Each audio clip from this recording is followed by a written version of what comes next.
Anna, I just got tickets to see Finding Nemo the musical. Gee, Michaela, I sure wish I could go, but I have a test on all of Shakespeare tomorrow.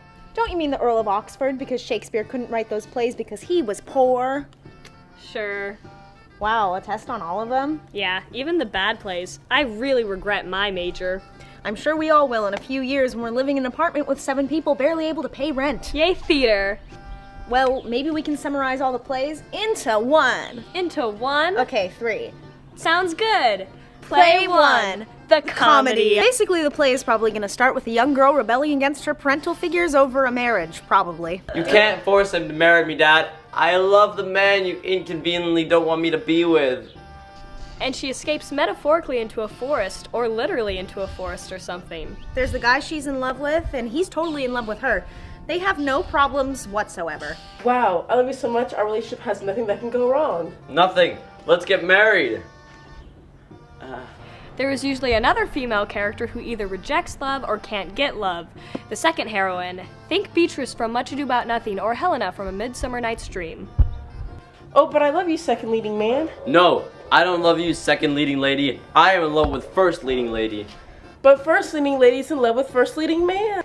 Oh, I guess this is fine then. There's always a villain in Shakespeare, but in his comedies, they're usually less pronounced. They tend to be someone who's mad at one of the main characters for some obscure thing that happened before the play, like in Much Ado About Nothing. Don John, dude, what's your problem? You beat me in battle one time. I'm still mad about it. Seriously? Yeah.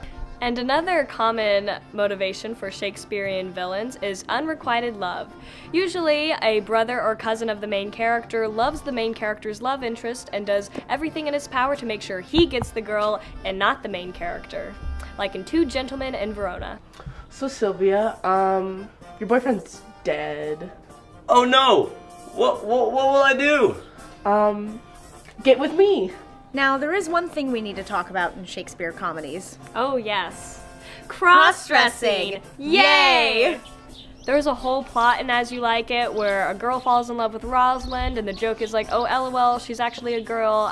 Wow, you're hot. No.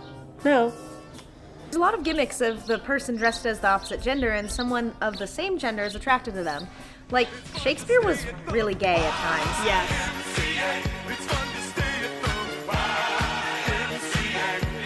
It almost always in a comedy has to do with falling in love with a person in disguise. In A Midsummer Night's Dream, the fairy queen falls in love with Bottom, who has a donkey head on him, hiding his human form.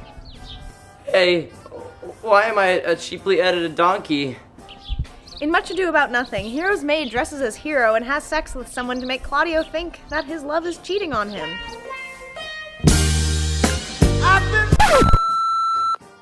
When you look at Shakespeare comedies, a lot of the comedy just comes from mistaken identities. Like in A Comedy of Errors, the whole mistaken twin identity thing is really utilized.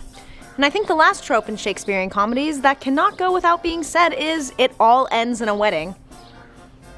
What a day we have had. We got in a sword fight, got robbed, turned into a donkey, lived in the woods for a bit, and even almost killed each other. I kind of wonder if you guys should get married. Well, I thought she cheated on me. Yeah, but the fact that you were about to beat her up and kill her is still a little worrying. It's fine. Anyway, do you take this twink to be your lawfully wedded wife? Yes. Out of the 17 shows listed on the Shakespearean Comedies Wikipedia page, 14 end in either a wedding or an engagement. So to recap, a Shakespearean comedy consists of the main love interest, secondary and less conventional love interests, A jealous and lying villain, cross-dressing, and a big ol' happy wedding. boy do I feel like I know Shakespearean comedies now. Next! Let's do tragedies. Tragedies usually center around a single tragic main character, besides the few about 2 tragic characters, like Romeo and Juliet. Wherefore art thou Romeo? Did you know that means why are you Romeo, not where are you Romeo? It's a common misconception. Shut up, nobody cares.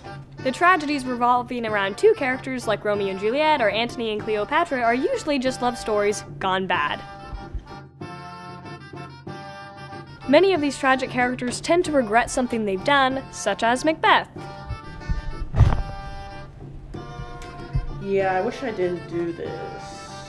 If there's one thing Shakespearean tragic characters have in common, it's a fatal flaw. Or what's it called? It's a Hamartia? hamartia. In Hamlet, His hamartia was his hesitation to take action. In Macbeth, it was his desire for power. In King Lear, it was his desire for love. And in Othello, it was jealousy. Often the tragic characters have conflicts with good and evil. This is clear in Macbeth, with Macbeth being scared of the three witches but still wanting to do evil, and with Hamlet being hesitant to kill his uncle but also not wanting to commit a wrong act. In Shakespearean tragedies, there's usually two kinds of conflict, internal conflict and external conflict. In Hamlet, his internal conflict was, suicide, mourning his father's death, and wanting to figure out if it was okay to kill his uncle or not. His external conflict was, actually killing his uncle and dealing with Laertes and all of that. Like in the comedies, there are the big and bad authoritarian figures, but they are actually more harmful in tragedies, of course. In Romeo and Juliet, those figures are the Capulets, the parents of Juliet. In Hamlet, the character is Claudius. These are really only for shows where the main characters are not the highest royalty in the house, which is not often. Get Capulet. In tragedies, a big characteristic is long, big, emotional speeches. In Hamlet, there's like 5. To be or not to be. That. Shut up! And by the time we get to that one, we're honestly kinda done.